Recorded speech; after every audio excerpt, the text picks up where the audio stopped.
Eh, en la clase anterior tocamos el tema de la gestión estratégica, ¿no? Recuerden que el método para el curso, empezamos por la primera, digamos, sesión teórica, que es sobre estrategia y gestión estratégica, y trabajamos 4 preguntas clave, ¿no? ¿Qué entendemos por estrategia? Y ustedes hicieron una muy buena conclusión de qué cosa es lo que entendemos por estrategia, que es esta idea de primero decidir qué cosa es lo que quiero lograr, ¿no? Envisionar un futuro deseado y sobre esa base elegir los caminos para lograr ese futuro deseado, ¿no?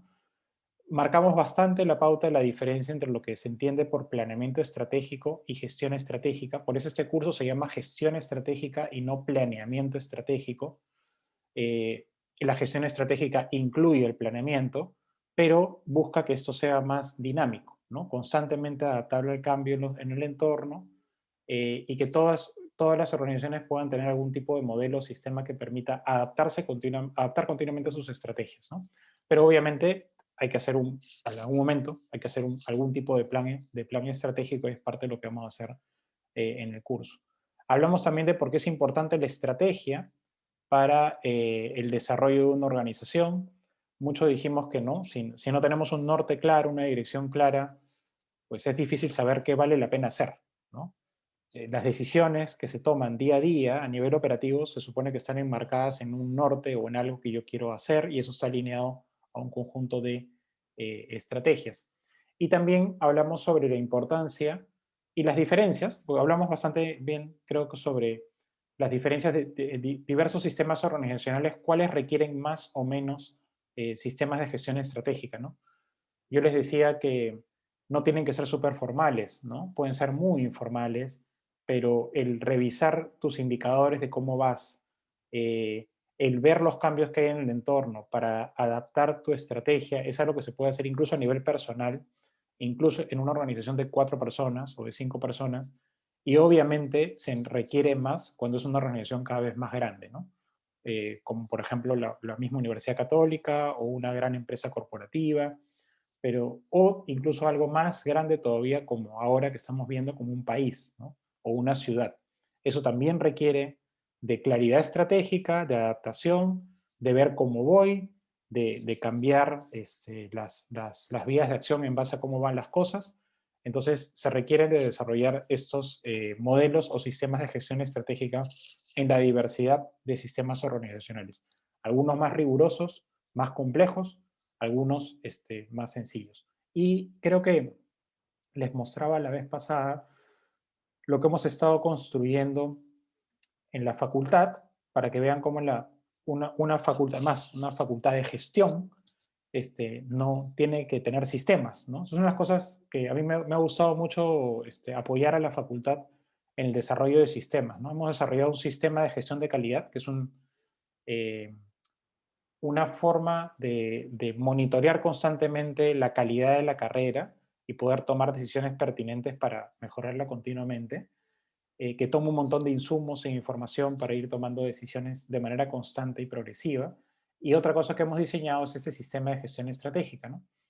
Entonces, y esto no es para la facultad solamente, sino que ahora, por fin, lo vamos a poder hacer para toda la comunidad gestión: grupos de investigación, organizaciones estudiantiles, estudiantes, alumni, profesores, facultad, departamento como tal, todos enmarcados en una estrategia de gestión, ¿no? Para desarrollar la marca gestión, el posicionamiento gestión, y la guía justamente va a ser este sistema y esta estrategia que se está trabajando en este momento, y uno va a poder ver y visualizar, todo el mundo va a poder ver la estrategia de gestión, los diferentes indicadores de desempeño, de cómo vamos en cada uno de los objetivos que nos hemos planteado de manera constante, y esto sirve para, uno, transparentar, ¿no? Imagínense, somos una comunidad bien grande, ¿no? Si consiguieran todos los alumni, los profesores, ustedes como estudiantes, y las organizaciones estudiantiles, los grupos de investigación, estamos hablando de una organización grande. Entonces, es bien importante transparentar, ¿no? Que todo el mundo pueda visibilizar cómo vamos. Hay una parte acá que también creo que no les mostré, que también es mostrar no solamente cómo vamos, sino también qué cosas estamos haciendo y qué proyectos o qué cosas se están realizando. No sé si está acá de repente. aquí un ejemplo. Aquí ustedes van a poder visibilizar, por ejemplo, y transparentar, es como una especie del plan operativo, ¿ok? Todas las acciones que se realizan para lograr esos objetivos, ¿no? Entonces acá uno puede ver directamente, por ejemplo, ¿no? Sistema de gestión de calidad, que es un macroproyecto, fortalecer la comunicación sobre los trámites académicos hacia los alumnos, ¿no? Entonces acá hay una descripción del proyecto. En comunicación es la página web de la facultad, en este caso, ¿no? Diseño y elaboración de una página web. Entonces todos están acá en este portafolio que se llama de proyectos, ¿no? Entonces, no solamente uno va a poder ver cómo es que están los diferentes indicadores de desempeño, de gestión, sino también va a poder ver cuáles son las acciones que se están realizando y monitorear un poco el avance. Entonces, esto sirve para ser transparente, pero también sirve para la toma de decisiones. Entonces, cuando se va al consejo de facultad, cuando se reúne el consejo de facultad con el consejo del departamento, cuando hay reuniones operativas para ver cómo vamos, se utiliza justamente esta información para ver cómo nos va. Entonces, siempre está accesible para todos, ¿no? Esto es un ejemplo de un sistema de gestión estratégica. Eso es un poco lo que les traigo. Pero este es bien armadito, hay una web detrás, hay todo un desarrollo, se puede hacer cosas mucho más sencillas. En un Excel nada más yo puedo tener varias cosas y ya está, es suficiente también. Entonces hay varias cosas que se pueden trabajar. Ok, entonces eso es lo que vimos un poco en la clase anterior. Y en esta clase vamos a hablar del pensamiento sistémico. El pensamiento sistémico es algo que es clave y muy importante en la forma de mirar las cosas que debe tener un gestor, y especialmente un gestor de la Universidad Católica. Desde mi punto de vista, esa es una de las grandes ventajas competitivas, de los grandes diferenciales del gestor, del administrador, del gestor PUC, del administrador de otras universidades en el Perú y en otras partes del mundo. El gestor que piensa sistémicamente puede primero, por ejemplo, entender las diversidades organizacionales. No ve, digamos, no va a una organización y piensa que es una empresa directamente y una empresa corporativa, ¿no? Sino que entiende que hay diversas realidades. Puede ser una MIPE de un sector determinado, una MIPE en el sector textil, una empresa corporativa de tema de retail, pero también puede ser de repente una organización pública, una organización sin fines de lucro, un movimiento, un proyecto. Entonces, rápidamente se puede dar cuenta de qué tipo de organización es en la cual estoy situado. Y eso, el pensamiento sistémico, te ayuda a mirar. Otra cosa que ayuda mucho al gestor, cuando hablamos de pensamiento sistémico, es tratar de mirar las cosas de manera más holística, ¿ya? No todo por partes, no con pensamiento reduccionista, sino también con pensamiento holístico. Constantemente estar viendo cómo se relacionan las partes para, por ejemplo, entender un problema o comprender una situación dada, ¿no? Y nos ayuda a ser menos reactivos, a ser más, que tratemos de comprender primero una situación para encontrar cuáles son los problemas estructurales que lo hacen que hacen lo que sucede, y sobre esa base uno pueda cambiar y encontrar dónde está realmente el problema estructural a un problema determinado, ¿no? Entonces, esta clase es, desde mi punto de vista, fundamental. Es algo que yo quiero que estén estudiando en realidad desde gestión de organizaciones, pero creo que todavía no lo están viendo. En teoría organizacional algo deberían ver, y yo quisiera empezar más bien por eso, por preguntarles si saben algo o han visto algo antes sobre pensamiento sistémico. Si han escuchado incluso la palabra, también sería interesante saberlo. De repente yo les estoy contando algo que ya han visto en otros cursos y de repente yo en ese momento no lo sé. Creo que no, pero por eso se los pregunto.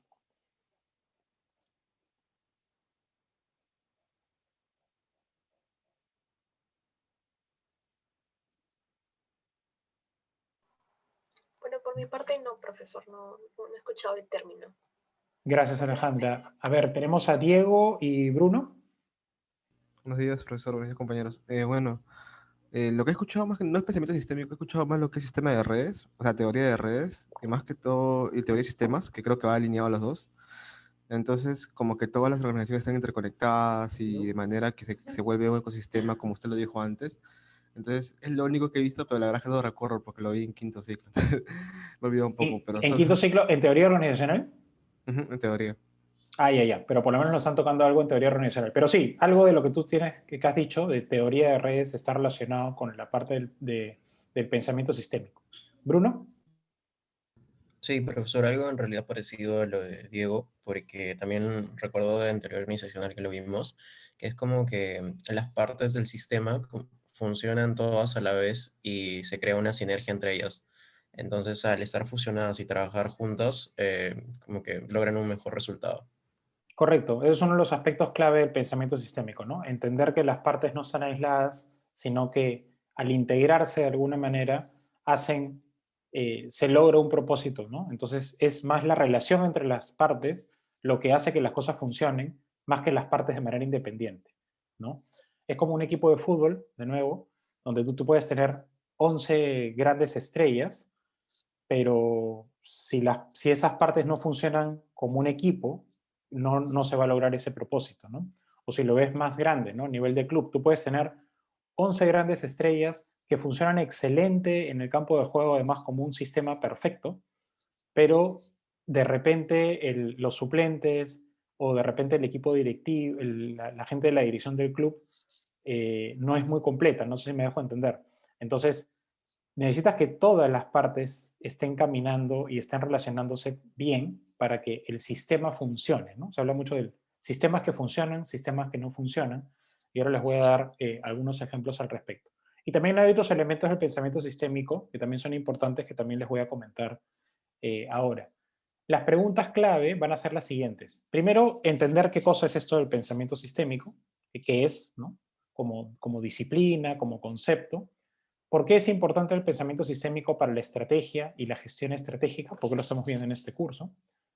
Si considera que el pensamiento sistémico es una competencia que debe tener todo, una competencia clave de todo gestor PUC. O sea, yo ya les he dicho, ya les adelanté que yo creo que sí, pero habría que ver ustedes, de repente piensan que no, o argumentar por qué sí o por qué no. Y cuáles son las principales tres características de los buenos sistemas organizacionales, ¿no? Esas son algunas de las cosas que vamos a, digamos que son preguntas que sintetizan un poco lo que vamos a ver a lo largo de esta sesión, y la idea nuevamente es compartir y discutir en conjunto. Em, les, voy a, les voy a pasar mejor un video primero para que entendamos ese video, por si acaso, pero prefiero que lo veamos aquí. Vamos un poquito.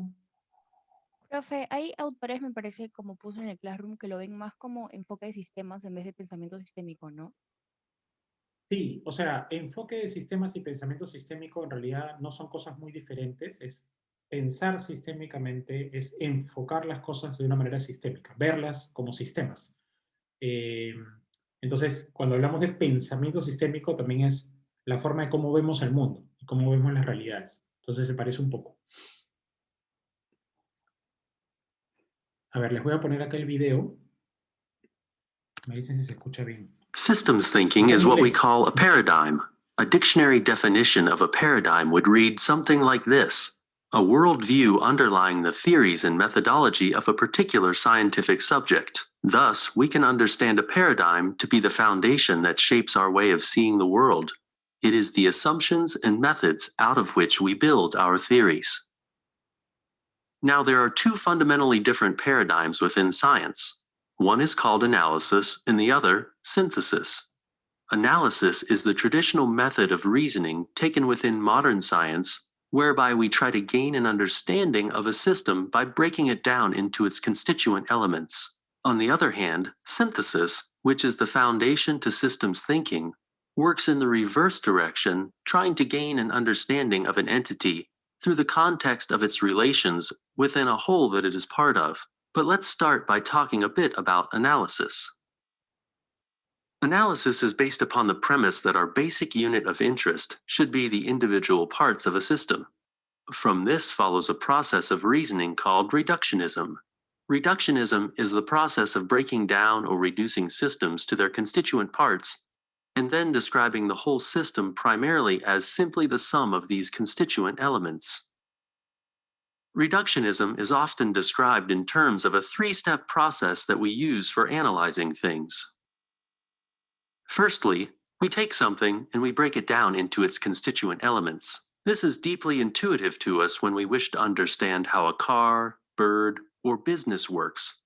The first thing we do is isolate it by taking it into a garage or lab and decompose it into its constituent parts. Secondly, once we've broken down the system into its most elementary components, we analyze these individual components in isolation in order to describe their properties and their functioning in isolation. Lastly, we recombine these components into the original system that can now be described in terms of the properties of its individual elements. The reductionist approach is the fundamental method behind modern science, and by extension, our modern understanding of the world, and it has proven highly successful in many ways, from understanding atoms and DNA to designing the modern corporation and nation state. But as successful as it has been, it also has inherent limitations to it. Because we understand systems by breaking the parts down and isolating them, the reductionist paradigm systematically and inherently depromotes the relationships between these components. Thus, within this paradigm of reductionism, the whole system is implicitly thought to be nothing more than the sum of its parts. Thus, analysis works well when there is a low level of interconnectivity and interdependencies within the system we are modeling. Although this may be true for some systems, it is certainly not always the case. Many of the systems we are interested in describing have a high level of interconnectivity and interdependency, examples being ecosystems, computer networks, and many types of social systems. These systems, in contrary, are primarily defined by the relations within the system, and not the static properties of their elements. We can and often do continue to use analysis to try to describe them, but the reductionist approach is not designed for this, and thus we need to change our basic paradigm to one that is more focused upon these relations as opposed to the components, and this is where synthesis and systems thinking comes in. Synthesis means the combination of components or elements to form a connected whole. It is a process of reasoning that describes an entity through the context of its relations and functioning within the whole system that it is a part of. Systems thinking is the process of reasoning called synthesis, and it is also referred to as being what is called holistic, meaning that it is characterized by the belief that the parts of something are intimately interconnected and explicable only by reference to the whole. Thus, synthesis focuses on the relations between the elements, that is to say, the way those elements are put together or arranged into a functioning entirety. And like with analysis, we can also identify a few key stages in this process of reasoning. The first step in the process is to identify the system that our object of interest is a part of. Examples of this might be a bird being part of a broader ecosystem, or a person being part of a greater culture. Next, we try to gain a broad outline of how this whole system functions.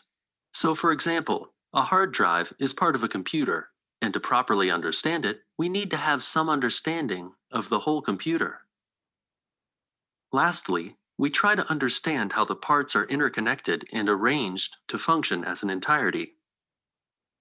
By completing this process, we can identify the relations within which our entity is embedded, its place and function within the whole, and within systems thinking, this context is considered the primary frame of reference for describing something.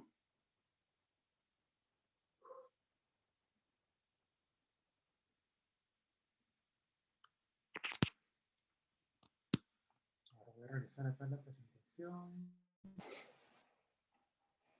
Ahí les puedo después colocar más videos. Hay un canal, si les gusta mucho el tema del pensamiento sistémico, creo que se llama System Thinking, les voy a pasar después, que es espectacular. O sea, tienen un montón de videos así como estos, que nos ayudan a reflexionar en general sobre la importancia de pensar sistémicamente, ¿no? Y eso ayuda mucho a temas de innovación, ayuda mucho a temas de economía circular, por ejemplo, pero ayuda también a la gestión de organizaciones, porque como decía en el video, las organizaciones son sistemas sociales, ¿no? No son máquinas, ¿no? Sino son personas que se relacionan unas con las otras y hay un diseño detrás de cómo se relacionan cada uno, cómo se forman equipos, cómo se organizan para que finalmente se puedan lograr las cosas, ¿no? Entonces, eso es bien importante porque tiene que ver con organización y la gestión es eso, ¿no? Es cómo organizo las partes para que interactúen entre ellas para lograr un propósito.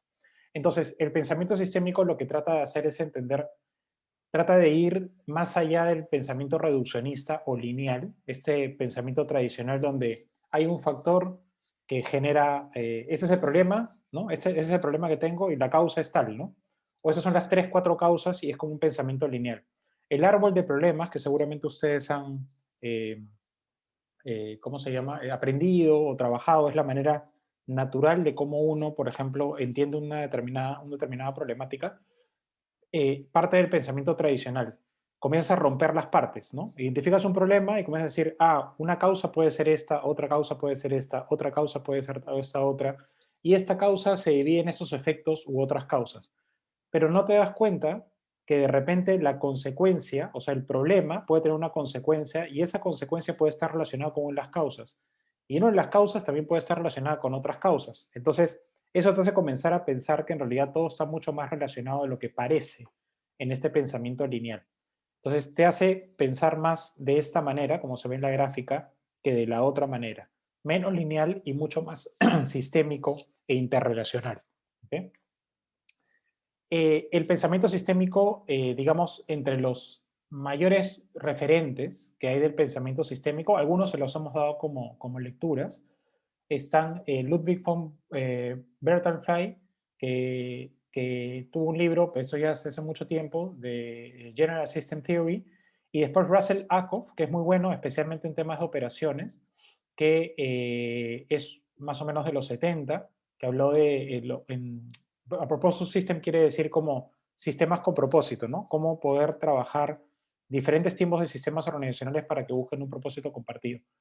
Y una de las personas que más hizo a nivel de gestión por introducir el pensamiento sistémico fue Peter Senge, ¿no? Peter Senge en el 90 escribió un libro que para mí es la Biblia de lo que debería ser un gestor, que es la quinta disciplina. Él dice que la quinta disciplina, una de las disciplinas más importantes que debemos tener todas las personas y especialmente los que gestionamos organizaciones, es justamente el pensamiento sistémico. Yo les recomiendo que este libro, cuando puedan, lo compren, lo descarguen. Ustedes van a tener partes de este libro que revisar para el ensayo, pero realmente se los recomiendo, es muy bueno. Después, este es más complejo, de Garavedeschi, pero es más complejito, pero es también interesante sobre pensamiento sistémico. Y el más sencillo, digamos, el que te lo dice, te lo cuenta de manera más comunicable, más sencilla, es Enrique Herscher, que es un profesor argentino que habla justamente sobre el pensamiento sistémico. Y finalmente Donilla Meadows, que es una de las más, hoy día es una de las más reconocidas en temas de pensamiento sistémico, ya tiene un libro que se llama Thinking in Systems, y todos ellos hablan de la importancia de pensar sistémicamente para avanzar la sociedad. ¿Ya? ¿Y a qué me voy a referir con esto? Ahora lo vamos a ver. Según Peter Senge, esa es una forma de entender el pensamiento sistémico según él, ¿no? Él dice que el pensamiento sistémico es una disciplina, ¿ok? Cuando él dice una disciplina, es una disciplina mental, una forma de ver las cosas. Una disciplina para ver totalidades. Es un marco para ver interrelaciones en vez de cosas, para ver patrones en vez de instantáneas estáticas, ¿ya? Y a lo que él se refiere en esta pirámide que de repente ustedes han visto en algún momento, nos habla de cómo las personas vemos el mundo, ¿ya? Y naturalmente, la mayoría de personas vemos el mundo como una serie de hechos y eventos, ¿ya? ¿A qué me referimos ver las cosas como hechos y eventos? Los eventos son fotos de un momento en el tiempo, ¿ya? Hemos evolucionado para ver eventos o hechos en lugar de ver causas o patrones y nos llega a ser reactivos en lugar de anticipar y proyectar. Un ejemplo, ¿ya? Un evento puede ser... podría ponernos un ejemplo de ahora, pero les voy a poner un ejemplo más de hace unos años, pero que en realidad sigue siendo vigente, ¿no? cuando, por ejemplo, hay un accidente de tránsito, se cae un bus en alguna provincia del Perú, ¿no? En alguna de estas carreteras, que bueno, con las justas pueden llamarse carreteras, pero se cae, ¿no? Se cae el bus, hubo un accidente. Lo primero que hace la sociedad en su conjunto, la persona que escucha, el reportero que va a ver la noticia, el juez o fiscal que está ahí para verlo, la policía, etcétera, es fijarse en el hecho y automáticamente lo que hacemos es comenzar a buscar los culpables, así rápido. Pasó esto, de repente el chofer se ha quedado dormido, estos choferes que están borrachos, que la empresa es informal, que la carretera está mal, etc. Rápidamente vamos directamente al evento específico y tratamos incluso de resolver el problema yendo al hecho puntual y tratando de buscar. Lo que hay que hacer acá es poner un cartel que diga 10 kilómetros por hora o 50 kilómetros por hora. Lo que hay que hacer acá es asfaltar la pista. Lo que hay que hacer acá es multar a la empresa informal. Lo que hay que hacer acá es poner en la cárcel al chofer. Lo que hay que hacer, todo el mundo tiene la respuesta, ¿ok? Todo el mundo tiene la respuesta al evento concreto que pasó, ¿ok? Entonces, nos lleva a ser reactivos en lugar de anticipar y proyectar. Por lo tanto, las soluciones que vamos a plantear van a ser soluciones de corto plazo. Estas como los parches, ¿no? Digo, Perú es un parche, ¿no? Todo es parche. Pasa algo, reaccionamos, hasta el Congreso saca un proyecto de ley y dice, proyecto de ley para que todos los choferes a partir de ahora pasen por un alcoholímetro, cosas así, son bien naturales, digamos, en nuestro país, que es un país reactivo. Y hoy día es más reactivo todavía, con prensa, con inmediatez. Entonces, no nos lleva a ver qué es lo que está pasando, qué es lo que está detrás de ese evento. Se cayó el bus. Y la pregunta siguiente que uno comienza a analizar que tiene que ver con los patrones. ¿Es la primera vez que se cae el bus? Los patrones son tendencias o cambios en los eventos en el tiempo. Analizar patrones permite poner los eventos en perspectiva o en contexto, ¿no? Como les digo, en este caso, por ejemplo, no es la primera vez que se ha caído un bus, sino que es algo cotidiano, ¿no? Ha pasado antes, yo puedo incluso sacar un indicador y ver que en los últimos 20 años, más o menos la cantidad de accidentes que ha habido en buses interprovinciales ha sido de tanto. Entonces, este evento que sucedió hace unos días no es un evento aislado, está conectado con algo que parece estar sucediendo hace mucho tiempo, ¿no? O cuando alguien dice, por ejemplo, perdió un equipo peruano, por ejemplo, siempre digo, ¿no? En la Copa Libertadores, ¿no? En esos salieron eliminados. Pucha, que qué mal, que hay que despedir al técnico, que no sé qué cosa. Oye, pero ¿qué acaso es la primera vez? Y hace 20 años está pasando un poco lo mismo. Hay un patrón aquí.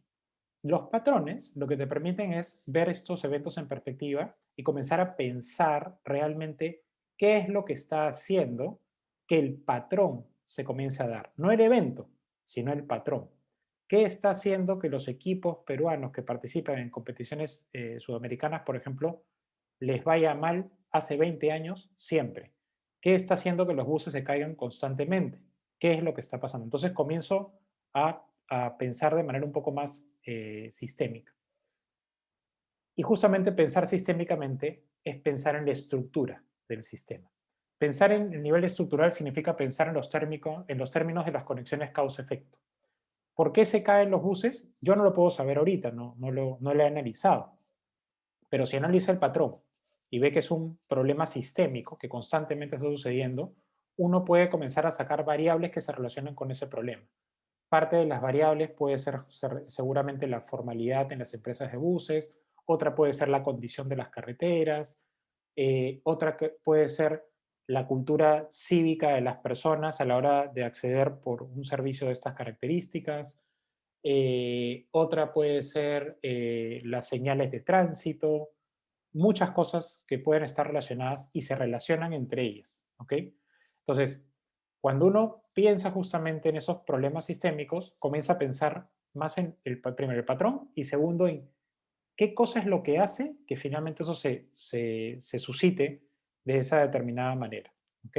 Entonces, cuando pensamos a nivel de estructura, comenzamos a pensar en nivel de cómo las variables se relacionan entre ellas para que finalmente ese patrón se comience a dar de manera natural. Si vemos que los clubes peruanos les va mal en la Copa Libertadores continuamente, hay una serie de variables que está haciendo que eso se dé. yo no tengo la respuesta ahorita, pero lo que hay que hacer es analizarlo de manera estructural.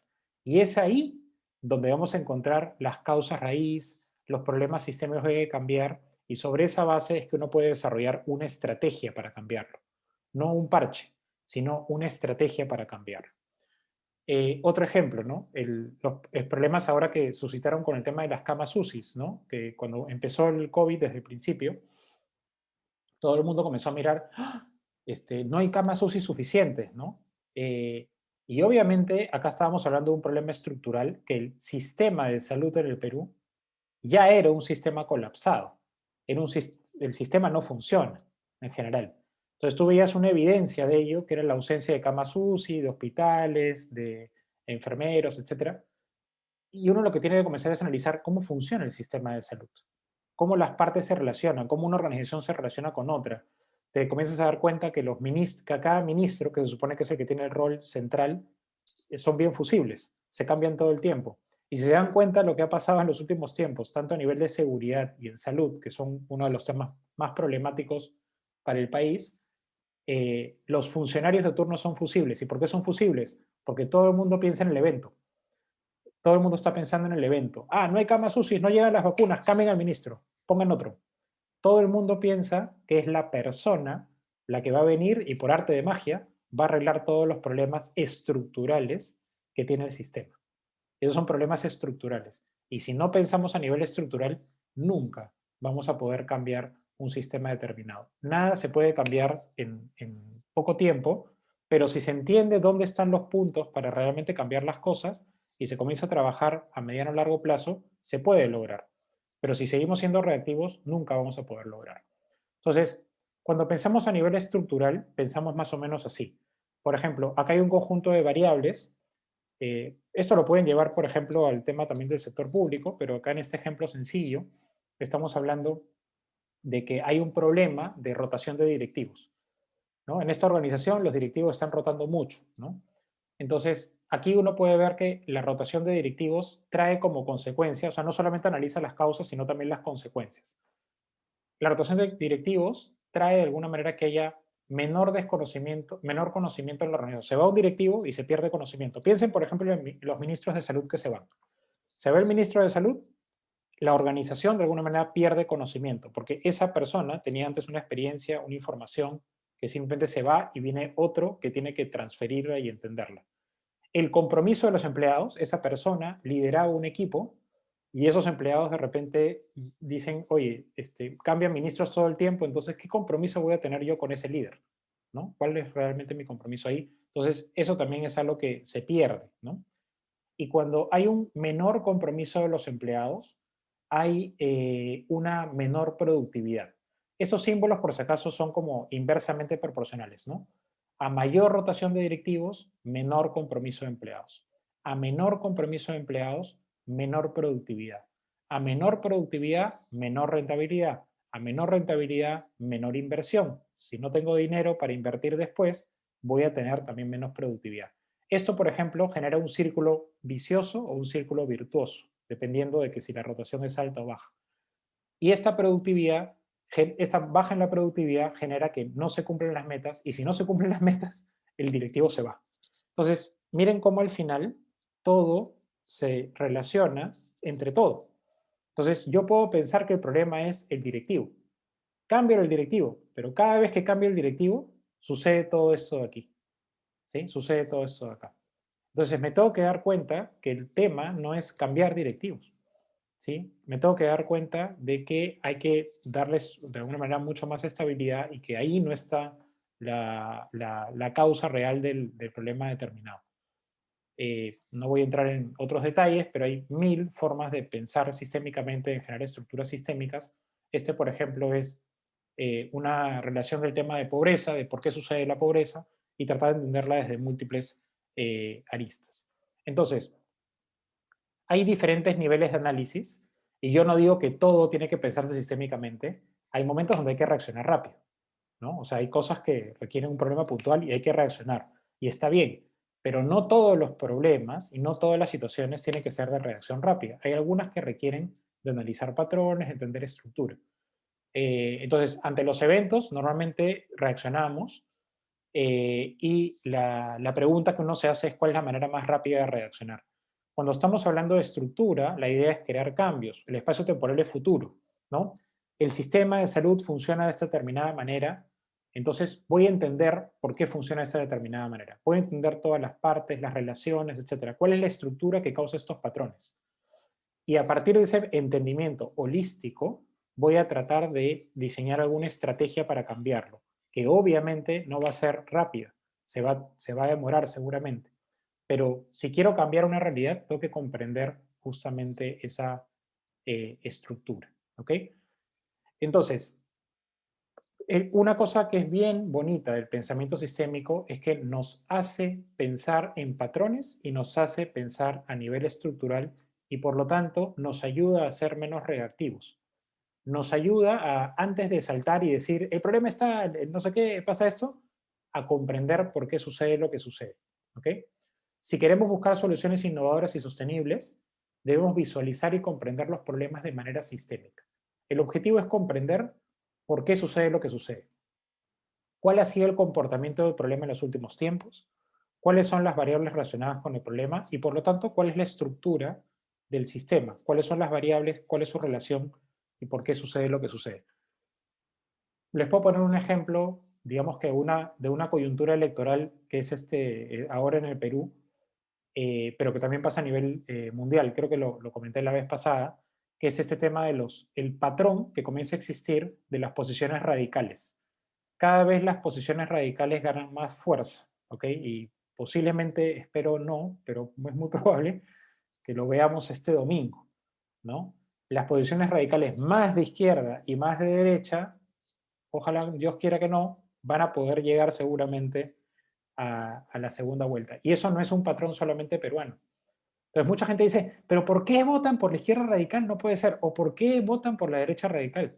Hay que comprenderlo, ¿no? Antes de saltar y decir, ignorantes, mal, que hagan eso, etc., deberían votar por tal, que eso es pensar reactivamente. Uno debe comprender por qué la gente se va a esos polos o por qué la gente piensa de manera izquierda radical o de derecha radical. Y hay razones, ¿sí? Si, por ejemplo, yo soy una persona que vive en, no sé, pues en un centro poblado, donde mi familia ha tenido que emigrar a Lima porque mi centro poblado no tiene oportunidades y me hablan de todos lados que el PBI está creciendo, que la economía está mejor, etcétera, pero mi hijo no tiene un colegio adecuado, el sistema de salud es malo, la carretera digamos que ha mejorado un poquito, pero no tengo internet, no sé si me dejo entender. Yo voy a votar por alguien que me venga a decir que esa situación va a cambiar. Y me han estado contando por 20, 25 años que eso va a cambiar y no cambia. Yo no lo veo cambiar, yo voy a votar por una postura radical, por una postura populista, ¿no? Naturalmente. Es comprensible. Yo no digo que esté bien o esté mal, sino hay que comprender por qué sucede lo que sucede.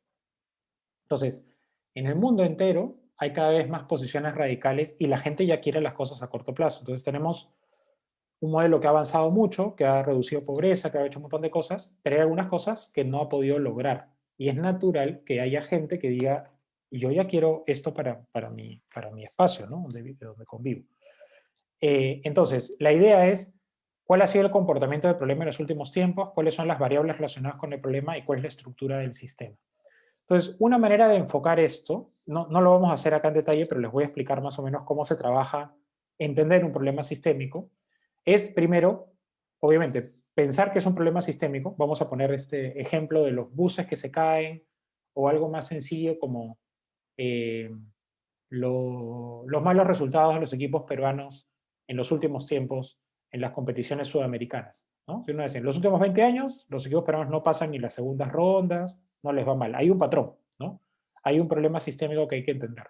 Entonces, lo primero que uno hace es tratar de recoger un poco de fuentes de información, de qué ha ido pasando, analizar el problema desde diferentes puntos de vista.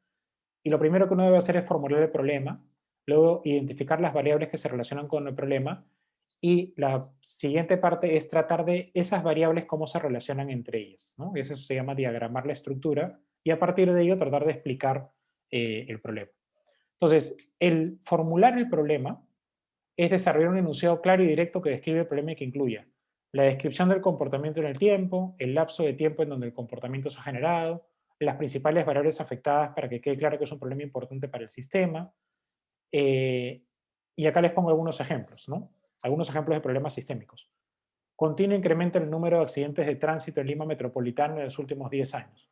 Aumento en el tiempo de traslado de los usuarios de transporte público de Lima Metropolitana entre los años 2010 a 2019. Me imagino que ahora a eso debe haber bajado bastante. Reducida demanda de los ciudadanos del servicio de arbitraje popular provisto por Arbitra Perú en Lima Metropolitana entre los años 2013 y 2018. Continua insatisfacción de la ciudadanía con el sistema democrático. Esto, por ejemplo, es algo que yo siempre investigo un poco en los últimos 15 años, lo cual afecta a la gobernabilidad del país, ¿no? Eso es un problema sistémico, ¿no? Cada vez hay más gente insatisfecha con el sistema democrático. Cada vez hay más gente que desconfía de las instituciones públicas. Cada vez hay más gente que desconfía de la policía, del Congreso, del Poder Judicial, de los gobiernos de turno. Hay un problema sistémico ahí. Bajo desempeño de los equipos peruanos en torneos sudamericanos en los últimos 20 años. Entonces, todos esos son, por ejemplo, problemas sistémicos acá están formulados, ¿ok? De una manera relativamente clara, con un espacio temporal incluso. Y a partir de ahí se va identificando cuáles son las variables que se relacionan con el problema, ¿no? Las variables pueden ser consecuencia o pueden ser causa, ¿no? Por ejemplo, que los clubes peruanos les vaya mal puede ser por problemas de que los clubes no tienen visión de largo plazo, no tienen divisiones menores, la competencia local es de un menor nivel que en otros, la infraestructura deportiva no es la mejor, la cultura del profesional futbolista peruano no es tan de disciplina, etcétera, etcétera. Yo puedo sacar un montón de razones que pueden ser parte de las variables y tratar de ver cómo se relacionan esas variables entre ellas, ¿sí? Y finalmente, tratar de diagramar la estructura, ¿no? Que era lo que les decía hace un ratito. Y cuando uno diagrama la estructura, trata de hacer justamente diagramas sistémicos. Esta variable se relaciona con esta otra de tal manera y esta otra de tal manera, que es como el ejemplo que les decía hace un ratito, ¿no? Por ejemplo, acá hay 4 variables, ¿no? Despidos, ¿no? Por ejemplo, una organización que tiene muchos despidos y comienza a ver este problema sistémico de por qué se está yendo la gente, ¿no? Entonces, los despidos generan como consecuencia una pérdida de confianza en los trabajadores.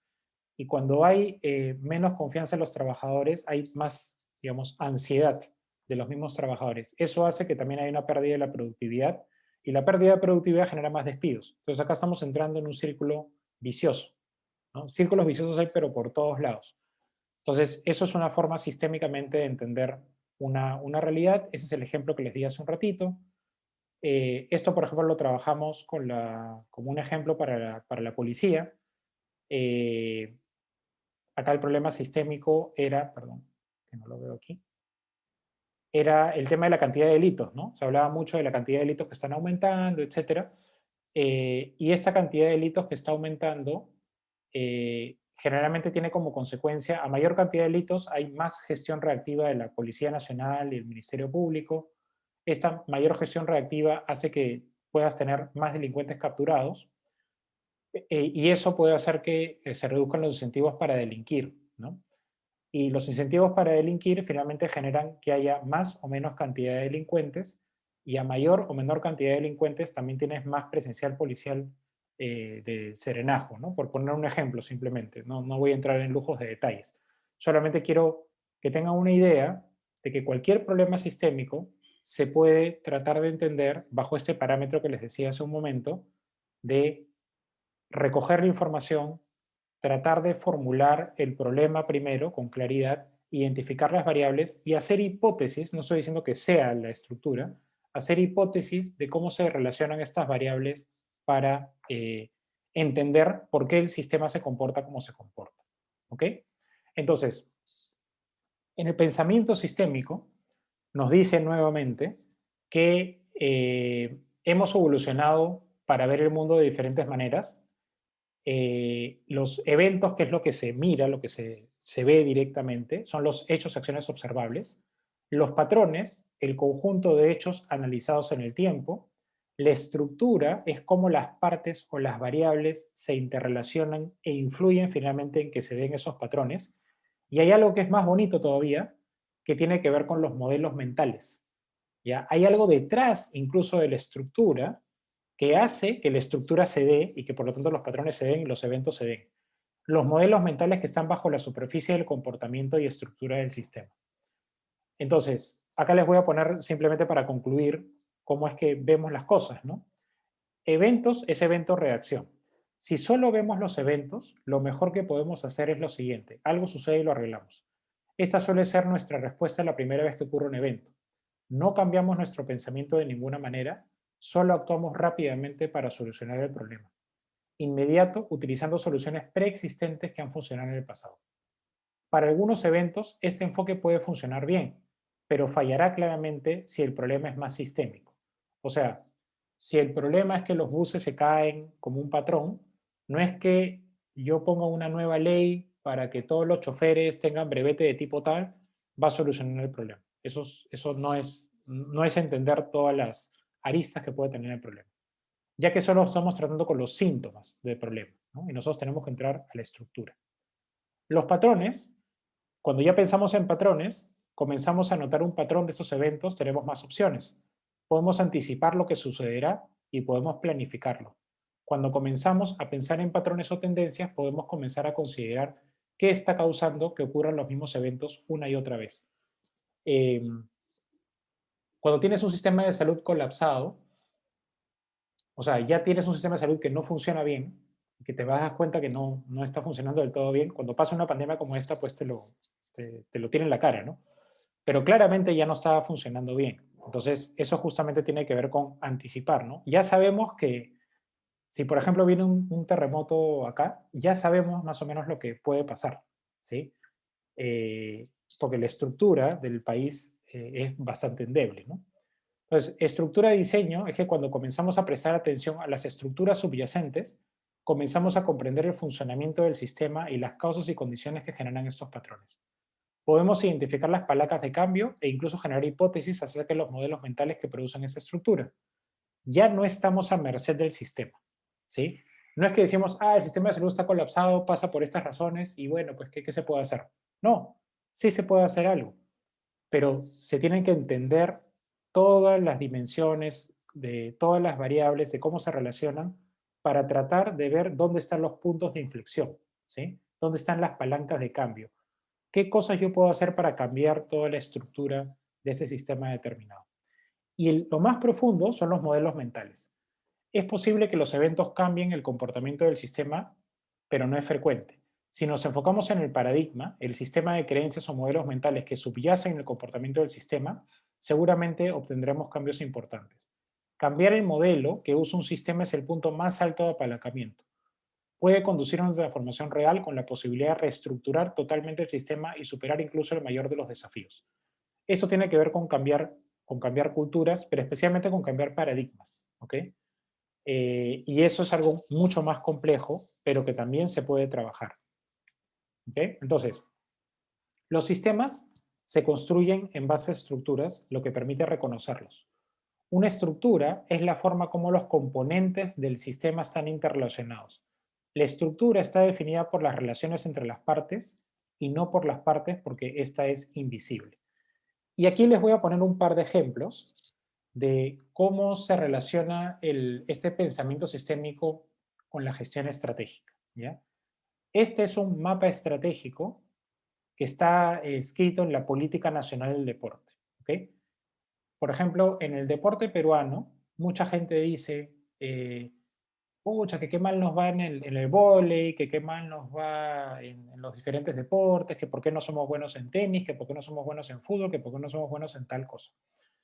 Y uno tiene que analizar el por qué, ¿no? Y cuando se desarrolló este análisis, uno comienza a entender cuáles son las causas raíz que hace que el sistema funcione como funcione.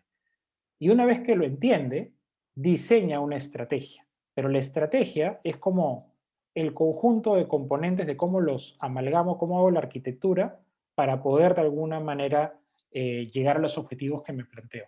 Entonces, en este caso, por ejemplo, primero tiene que haber claridad sobre qué desea, ¿no? En este caso el deporte. En este caso es mejorar la calidad de vida de las personas a través de la práctica del deporte, así como promover el orgullo y identidad nacional a través del crecimiento constante en nuestras competiciones, nuestro desempeño en las competiciones internacionales. Entonces, claramente eso te dice que primero hay dos aristas, que no es una o la otra. Por un lado, hay que ayudar a incrementar a que haya más personas practicando deporte, y por otro lado, ayudar a que haya más deportistas de alta competencia y mejorar constantemente nuestro desempeño en las competiciones internacionales. Para ello es importante lograr otras cosas, ¿no? Como por ejemplo, incrementar y mejorar la infraestructura y equipamiento para la práctica del deporte a nivel recreativo, incrementar el número de deportes con industria deportiva desarrollada, o sea, que sea económicamente sostenible, garantizar las condiciones necesarias para el desarrollo de deportistas de alta competencia, y etcétera. Varios objetivos que en causa-efecto se van juntando para lograr un todo. Si no se logran alguna de estas cosas que están abajo, pues no se va a poder lograr esto de aquí, y no se va a poder lograr esto de aquí, y no se va a poder lograr esto de acá. Entonces, no es cuestión de hacer el evento de los Panamericanos y ya, y todo va a ir bien, ¿no? Sino que hay que tener toda una estrategia que puede incluir el evento de los Panamericanos para, por ejemplo, en este caso, el desarrollo del deporte a largo plazo.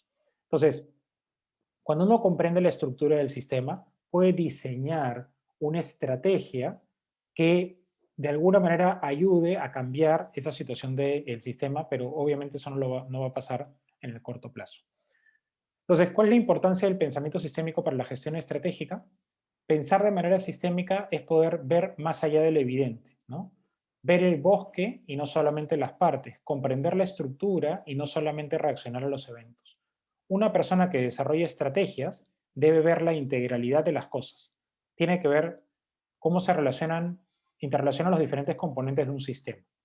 La formulación de estrategias se basa en la creación de hipótesis a nivel estructural. Cómo contribuyen los diferentes componentes y procesos de mi organización a la generación de valor. Cómo los diferentes componentes se interrelacionan y cómo contribuyen para generar ese valor que yo deseo. El pensamiento sistémico también permite adaptar la estrategia de manera continua a partir del aprendizaje y los cambios en el entorno.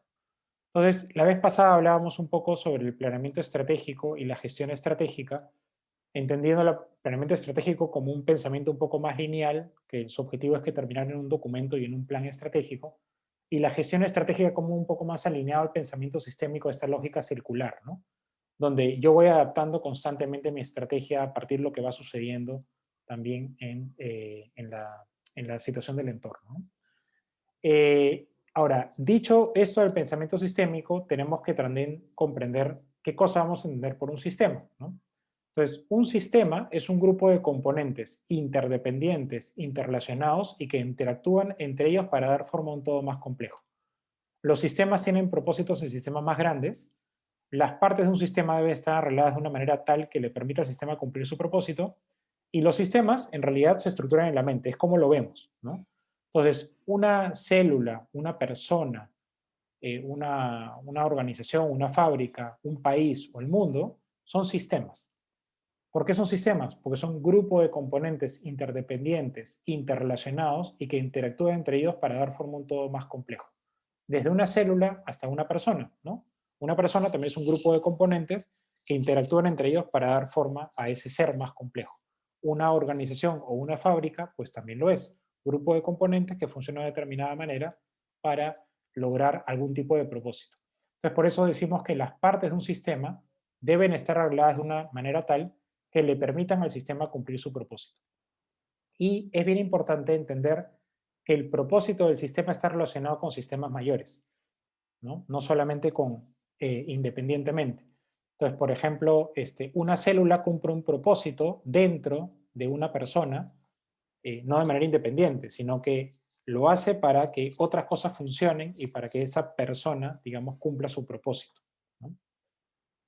Entonces, si un sistema tiene esos componentes, un sistema organizacional se puede entender como una comunidad de individuos que trabajan en colaboración y en conjunto para lograr un objetivo o propósito común. Entonces, una organización, cualquier tipo de sistema organizacional, es justamente un sistema.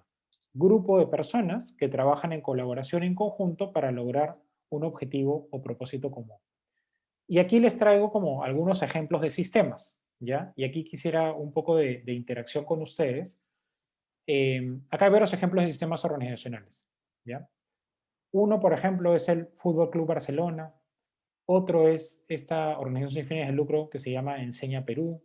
Otro es la compañía Apple. Otro es la ciudad de Medellín. La ciudad también es un sistema. Otro es la ciudad de Lima. Otro es la Municipalidad de Lima, que es la organización, que es diferente a la ciudad. El gobierno de Perú es un sistema actualmente que funciona de determinada manera. El Perú como país también es un sistema. La Policía Nacional es un sistema. Una familia también es un sistema, grupo de componentes interrelacionados que dan forma a un propósito común, a un todo más complejo. El sistema de transporte es un sistema. El Congreso de la República es un sistema. Interbank es un sistema. Intercorp es otro sistema. La OMP es un sistema, el Jurado Nacional de Elecciones es un sistema, la RENIEC es un sistema, y lo que se llama el sistema electoral peruano también es un sistema, ¿no? Cómo se relacionan las partes entre ellas para dar forma a un todo más complejo. Entonces, aquí yo les quería poner como simplemente esos ejemplos para que ustedes me digan, me cuenten, cuáles creen de esos sistemas que funcionan mejor que otros. ¿Cuáles serían para ustedes los sistemas que funcionan peor de lo que ven acá? ¿Cuáles dicen, ese sistema no funciona? Y ese sistema, hay algo que me dice que sí funciona bien. ¿Ok? Y por favor, si me dan algunos ejemplos ahí. No sé si Karen también si quieres intervenir.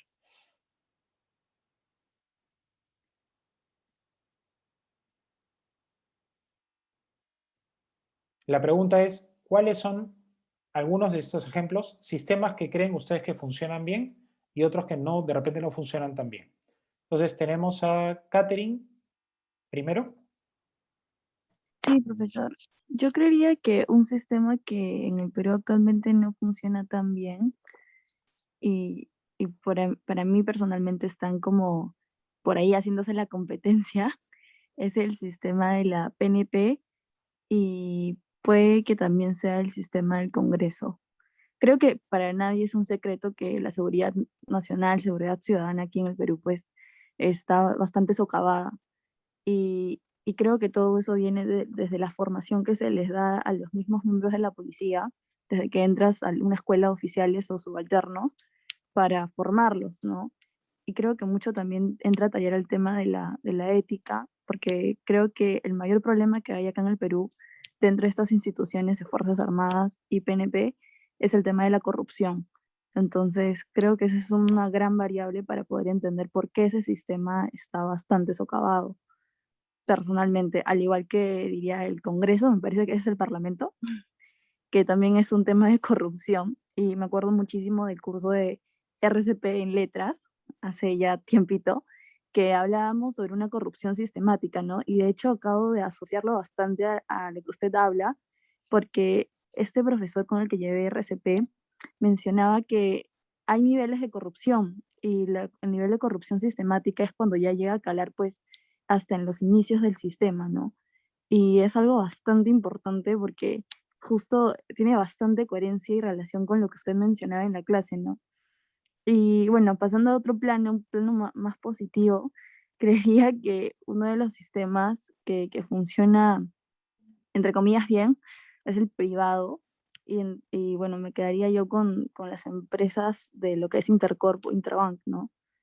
Creería que por ahí dentro de todo hay un sistema bastante estable ahí y pues sí, sí está funcionando, ¿no? Así que nada, Sí. eso. Excelente, Catherine. No, muchas gracias por las reflexiones. Excelente. Concuerdo de alguna manera con lo que mencionas. Y tú misma ya estás como también pensando sistémicamente en términos de ver cuáles son las causas, ¿no? Claro que habría que analizarlo mucho más, por ejemplo, a nivel del sistema de seguridad ciudadana o por qué no funciona también la policía como lo has descrito, ¿no? Después vamos a conversar un poquito al respecto de esos mismos ejemplos. Pero excelente. Muchas gracias, Catherine. ¿Quién sigue por acá? Tengo varios ahí, Karen, ¿me ayudas? Sí. Continúa Carlos Mendoza. Sí, buenos días. Yo quería hablar sobre el sistema de transporte público. En general me parece que es uno de los que peor funciona. También estamos en el top de los países que tienen peor transporte y más tráfico. Así que es claro que no funciona bien. También que tenemos, por ejemplo, varias empresas que cubren una misma ruta. Hace poco se implementó la ATU, que recién el año pasado empezó a funcionar. Está muy desorganizado y desintegrado. Por un lado es la línea 1, por otro lado es los corredores, por otro lado el metropolitano y el transporte público en general. Y bueno, colectivos dentro de eso que también forman parte, mototaxis, que usualmente no se ve en otras partes del mundo, ¿no? Y bueno, ese por el lado de los sistemas que no funcionan bien. Excelente, Carlos, muchas gracias. Sí, ahí hay un tema bien interesante, como mucha gente piensa que poniendo una organización a cargo, ¿no? Creando la ATU, se va a resolver el problema, ¿no? Pues es mucho más complejo que eso, ¿no? No digo que esté mal, puede ser una parte de la solución, pero es mucho más complejo que eso. El transporte no es algo que está aislado de otras cosas que pasan en Lima. O sea, la ciudad de Lima es un sistema muy complejo que tiene muchos problemas y el sistema de transporte es parte de. Entonces, yo no puedo aislar el resto de cosas y solamente ver el tema del transporte. Pero en fin, eso es para otra conversación. Excelente. Ahora continúa Sebastián Vilca. Sí, también quería hablar de un sistema que no funciona muy bien, que es tanto la Municipalidad de Lima y Lima, ¿no? Complementando también a lo que dijo Carlos. Y bueno, esto se evidencia en que cada distrito de Lima funciona como si fuera una isla. Lo mismo cada municipalidad, eh, haciendo sus políticas públicas o sus actividades solo para ellos mismos. Esto mucho se evidencia cuando yo voy a casa de mi abuelita, porque es una misma avenida y en el lado de que está de Breña, la pista está toda rota, toda así, muy mal. Y del lado de Pueblo Libre, la pista está en muy buenas condiciones. Cuando al fin y al cabo, o sea, Lima es un todo. Y cuando tú atravesas cada distrito, te das cuenta que cada uno es una parte aislada cuando es una sola ciudad. Y bueno, por eso es un sistema que no funciona bien. Claramente se complementa con la Municipalidad de Lima, que también es un todo de todas las municipalidades y funciona como un coordinador, creo yo. O al menos debería. Claro, dependiendo de cómo entienda su rol y las competencias que tiene. Pero nuevamente ahí tienes un problema organizacional, ¿no? Hay un problema obvio de diseño organizacional para gestionar Lima, ¿no? Eso es súper claro y tú lo has dado. Y eso es una de las causas de lo que tú evidencias, ¿no? La pista de una determinada manera acá, otra acá, o una ciclovía que acaba aquí y no continúa al otro lado. Y tantos problemas que tenemos alrededor de la ciudad como el ejemplo que han dado de transporte. Excelente. Ahora viene Alejandra Ceballos. Sí, bueno, profe, yo, así como mi compañero también anterior, considero que el sistema de transportes públicos también es uno de los que, bueno, peor se maneja o en peor estado se encuentra. Y justamente la importancia que vemos de este mal manejo es justamente en este contexto de la pandemia, ¿no? Por ejemplo, estaba pensando en justamente estas medidas restrictivas que se tomaron con respecto a los horarios, ¿no? Para poder circular. Las personas no respetaban el distanciamiento social y una variable que responde a ellos, la cultura misma del ciudadano peruano, ¿no? Que de repente pone sus propósitos personales de repente por encima del propósito como comunidad, ¿no? Pedían que se expandan estos horarios de circulación, incluso optaban por transportes informales, ¿no? Y esto, por más que de repente una institución ponga reglas o normas, si la misma persona no las respeta o no le da la importancia merecida, pues no se va a llegar a ningún punto, ¿no? Y la cultura me parece que es muy importante en este aspecto, ¿no? Y bueno, y una de las que mejores, una de las mejores que podría considerar también, siento que es en el sector privado, ¿no? Y por ejemplo, una marca internacional que podría mencionar es Apple, ¿no? Justamente que ha aprendido a manejar ese sistema holístico que posee y lo ha llevado pues a transgredir fronteras y expandirse y convertirse en una de las marcas mejor posicionadas actualmente, ¿no? Y bueno, eso sería todo. Perfecto. Muchas gracias por el comentario. Sí, y coincido, ¿no? O sea, ahí tienes dos ejemplos.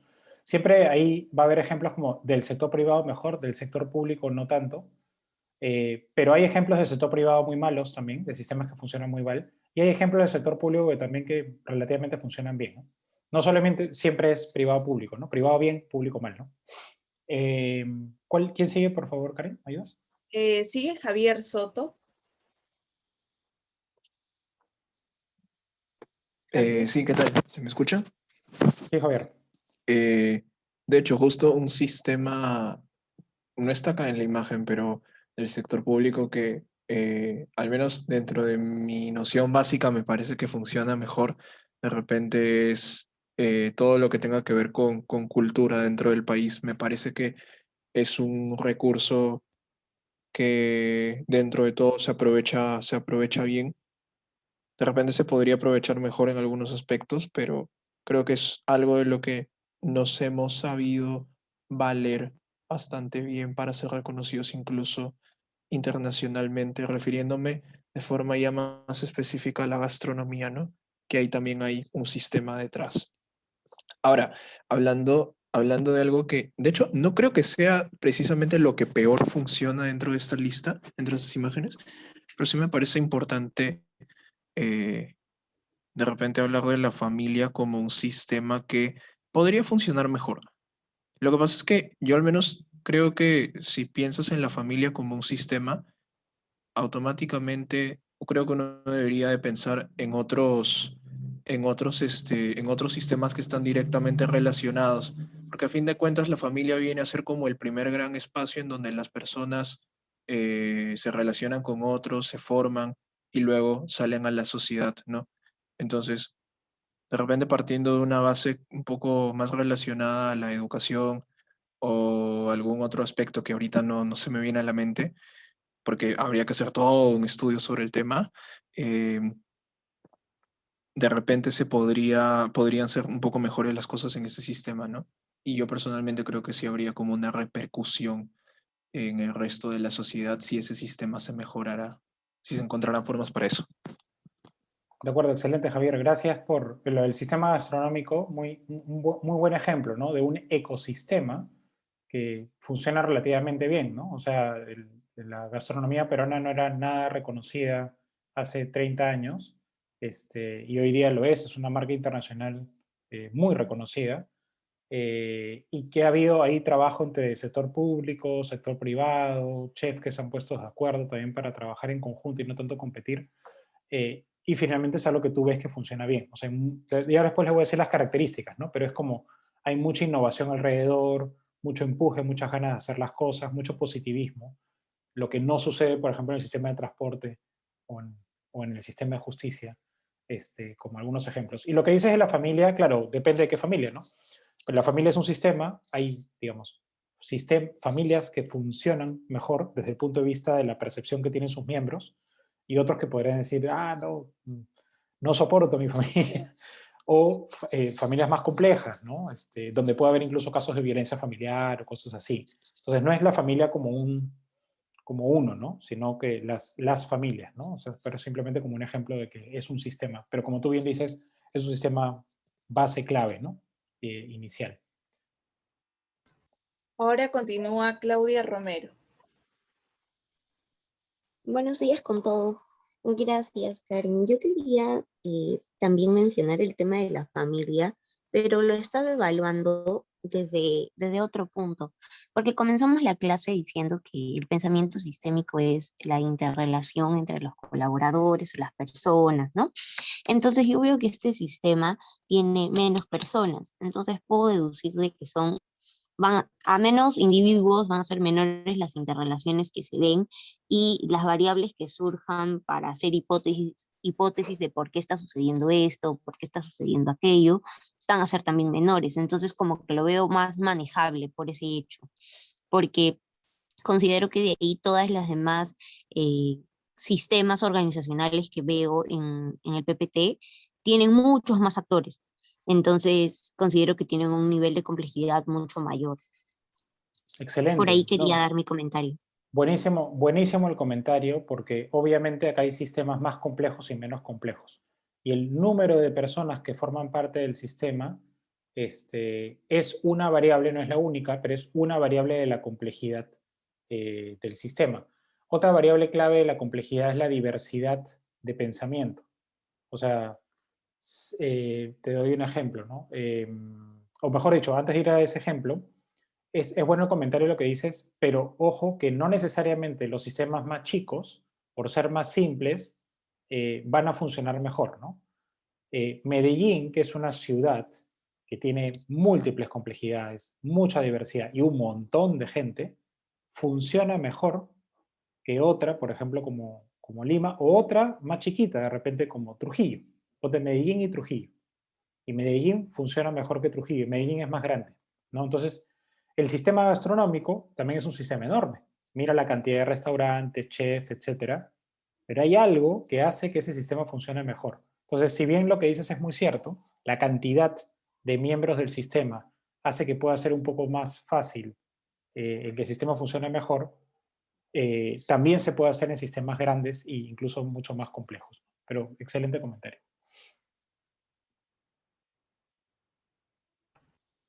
Ahora continúa Pamela. Pamela Chacón. Sí, profesor. Yo quería mencionar que el Perú como sistema no funciona bien, ya que es la suma de muchos sistemas que, como mencionan mis compañeros, no funcionan bien.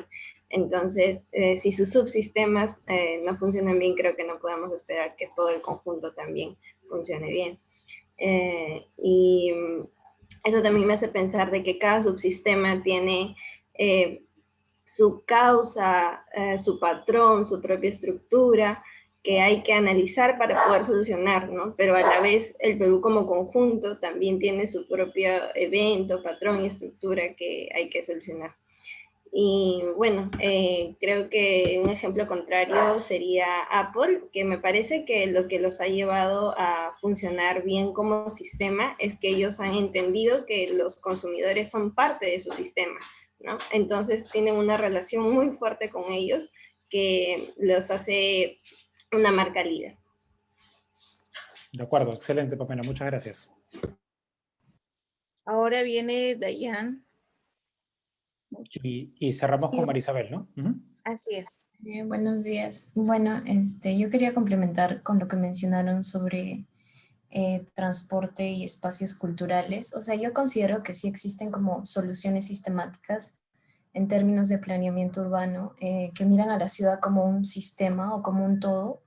Por ejemplo, me acuerdo de un plan, el Plan 2035 de Desarrollo Urbano, y que me parece, o sea, yo me acuerdo que lo vi, lo estudié un poco y me parece súper interesante, pero lo que probablemente ocurre es que, como usted mencionó en la clase pasada, cada municipalidad tiene sus propios intereses y sus propios planes, entonces actúan de acuerdo a ello, entonces creo que ahí habría como un problema en la ejecución y el control, y además choca también con la corrupción sistemática que mencionó mi compañera, ¿no? Es algo súper importante.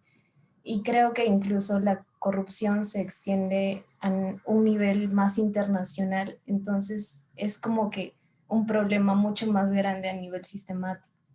Y por ello como que no se pueden ejecutar esas ideas como que interesantes que pueden haber. De acuerdo. Mucho, y creo que lo manifestó también Javier. Muchas gracias, Dayan. Hay problemas que obviamente se pueden buscar solucionar a nivel de estructura, pero hay muchos en realidad que ustedes han comenzado a hablar que tienen que ver con modelos mentales, ¿no? Culturas, comportamientos, formas de ser, que hace más difícil de alguna manera poder cambiar esa realidad, ¿no?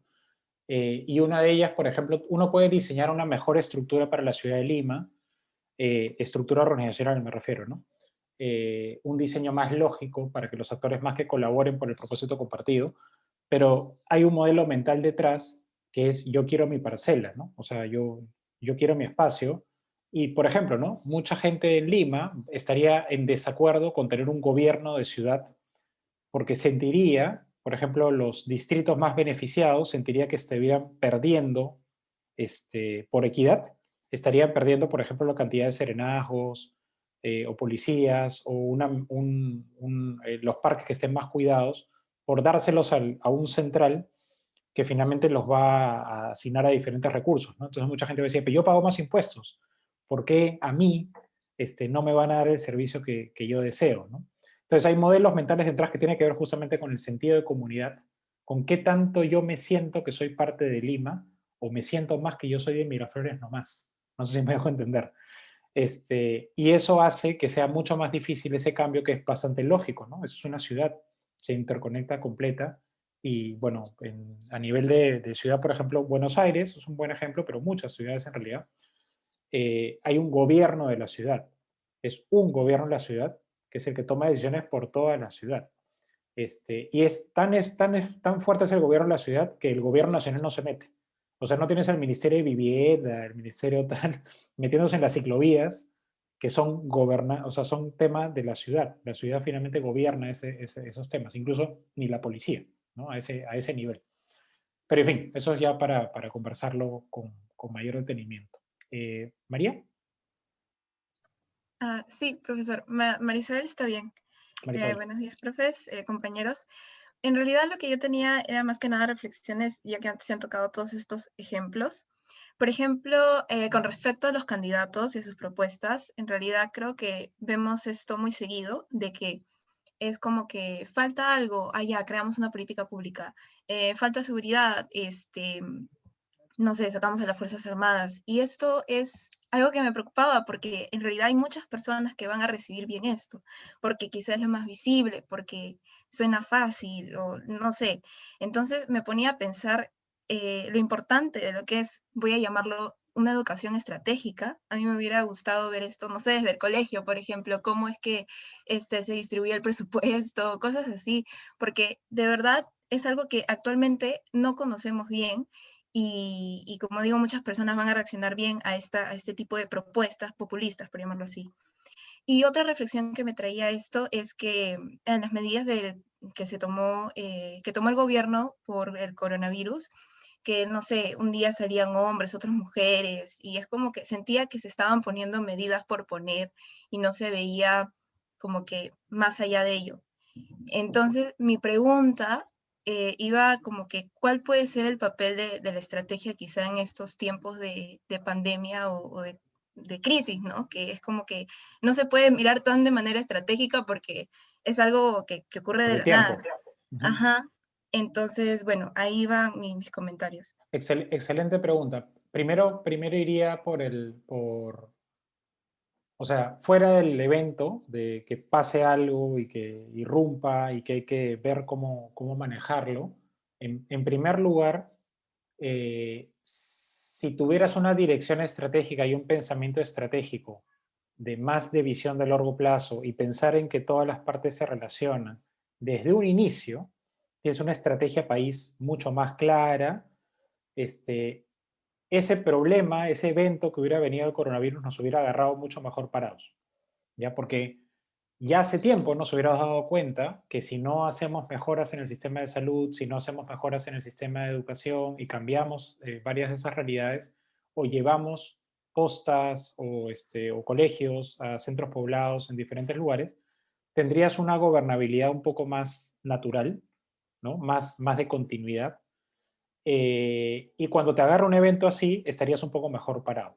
Te doy un buen ejemplo, ¿ya? Un buen ejemplo de esto es que Perú, por ejemplo, desde el punto de vista no económico, sino desde el punto de vista monetario, desde el punto de vista de estabilidad monetaria, de la inflación y de déficit fiscal, es uno de los países más reconocidos, ¿no? Entonces, el Perú ha aprendido, digamos, después de todos los golpes, ha aprendido a que eso es bien importante, tener un BCR independiente, no sé, cosas de control de la inflación, y es aplaudido por todos lados. Esa parte funciona bien, pero otras partes obviamente para nada terminan funcionando bien.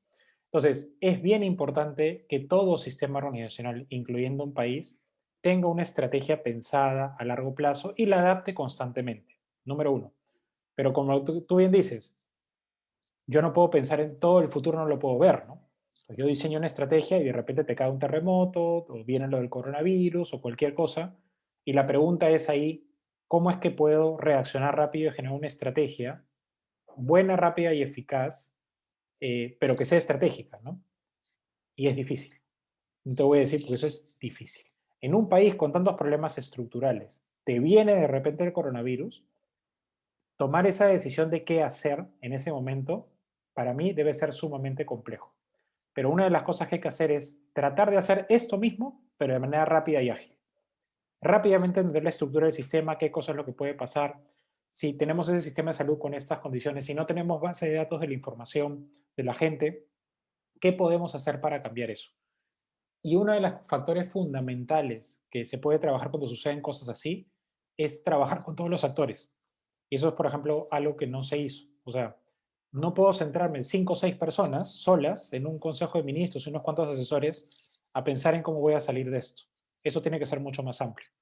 Y la idea hubiera sido, yo creo, involucrar a muchos más actores en diseñar una estrategia un poco más coherente que también escucha todas las partes, pero de manera ágil. Y eso es lo complejo, ¿no?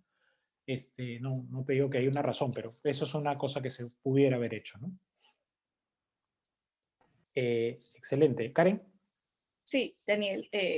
Quería aprovechar este espacio para lanzar también otra pregunta, ¿no? He estado tomando un poco todos los análisis que han hecho los chicos y esto me lleva a pensar, ya que el pensamiento sistémico nos invita a tener este mapa completo de cuáles son los actores que están involucrados en un sistema, cuando empezamos a hacer un análisis, se debería empezar por un análisis más de un sistema organizacional, específicamente, por ejemplo, la Policía Nacional y cómo ha venido desarrollando la labor o la competencia que le ha sido asignada, o deberíamos empezar por un análisis más, otra vez, sistémico, ¿no? Cómo está el sistema, por ejemplo, de seguridad en nuestro país o en un X distrito.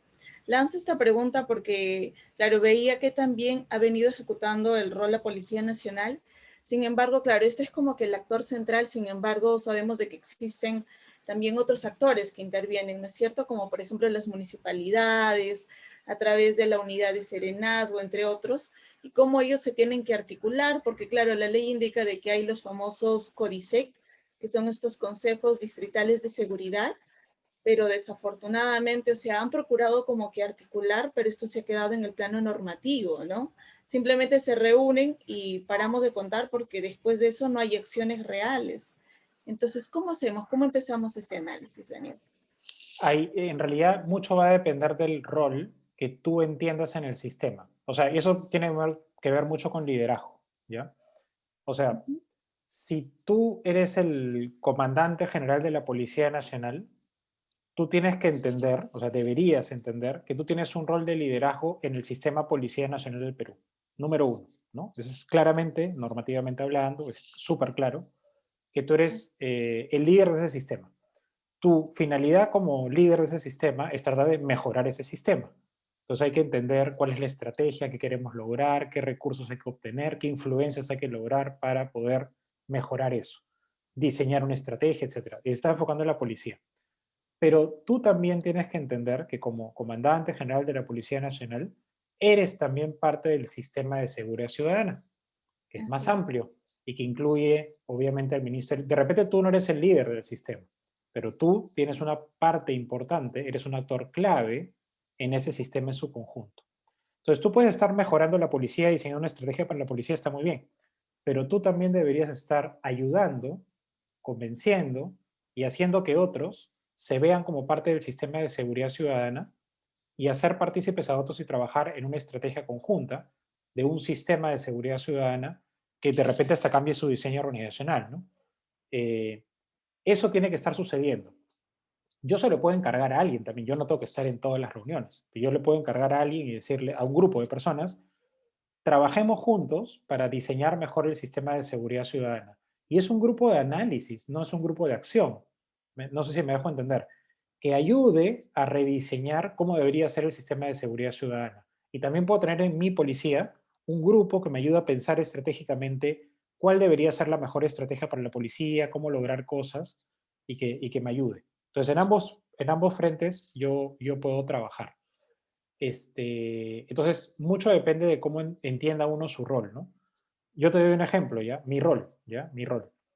Yo soy profesor, etcétera, pero mi rol en la facultad, yo soy director de estudios. ¿ok? Mi rol, que alguna tampoco está muy claro y muy escrito, yo me lo pongo, ¿no? Entonces yo voy a ser el encargado de diseñar los programas formativos de la facultad, sean de formación continua, etcétera. Pero yo de alguna manera estoy diciendo, esto va a ser mi rol y va a ser el espacio, y con quién tengo que trabajar para lograr esto de aquí. ¿Qué estrategia vamos a tener? Y por eso comenzamos a trabajar los principios del modelo formativo, para entre los profesores ponernos de acuerdo en qué cosa es lo que queremos, formar un comité académico de diferentes personas para tener un poco de información y de diversidad de pensamiento para poder lograrlo. Entonces, tener un sistema de gestión de calidad que nos permita ver cómo estamos y mejorarlo constantemente. Entonces, mi rol, de alguna manera que yo asumí, fue, vamos a crear acá un diseño organizacional, sistemas de gestión que nos ayuden a tomar decisiones mejor todo el tiempo. Y además yo me metí un poco, oye, pero yo soy parte importante de la comunidad de gestión y yo sé de estrategia. Entonces, vamos a ayudarle a esta comunidad de gestión a tener una estrategia más clara, más colaborativa, y a pesar de que no era mi rol, porque yo no soy el decano, ni el jefe del departamento, ni nadie me ha dado el tema de planeamiento, yo me metí ahí para ayudar de alguna manera a cohesionar y tener una estrategia, ¿no? Entonces, cada uno va asumiendo sus roles de una determinada manera y va creando como estrategias para poder desarrollarlo, ¿no? Ok, entonces, están buenísimos, muchísimas gracias por los comentarios. Les quiero poner un ejemplo aquí de esto mismo que les ponía del Sistema Nacional del Deporte. Eso es algo que estamos trabajando con la asociación. No sé, Karen, ahí de repente es bueno que lo vayan viendo. Ese justamente es para el Sistema Perú. Se los puedo mandar también, pero déjenme ver dónde está, hasta acá. Tengo tantas cosas abiertas. Proyectos, pero eso está aquí. Deme un cinquito que ahorita lo encuentro. Proyectos.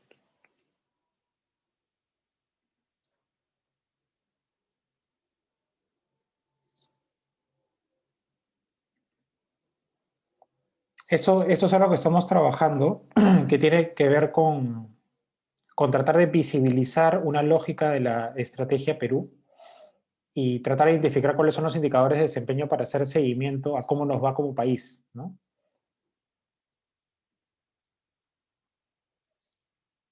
Y tiene esa lógica sistémica de mucho de lo que hemos conversado, ¿no? De entender cómo las partes se interrelacionan para lograr un todo más complejo, ¿no?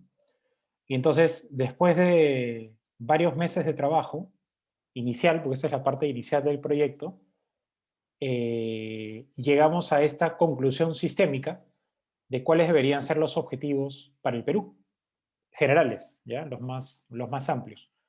Y tiene esta lógica causa-efecto, ¿no? Donde el efecto final, o sea, lo que se espera finalmente es, lo hemos declarado así, lograr que las personas alcancen su máximo potencial en una sociedad más democrática, justa, inclusiva y sostenible. Pero para eso es necesario un componente que es tener una economía más productiva, diversificada, innovadora y sostenible. Otro componente que es el de lograr la conservación y gestión sostenible de nuestros recursos naturales. Pero estos componentes nunca van a pasar si es que no aseguramos otro componente, que es que todas las personas accedan a servicios básicos de calidad para su desarrollo en igualdad de oportunidades.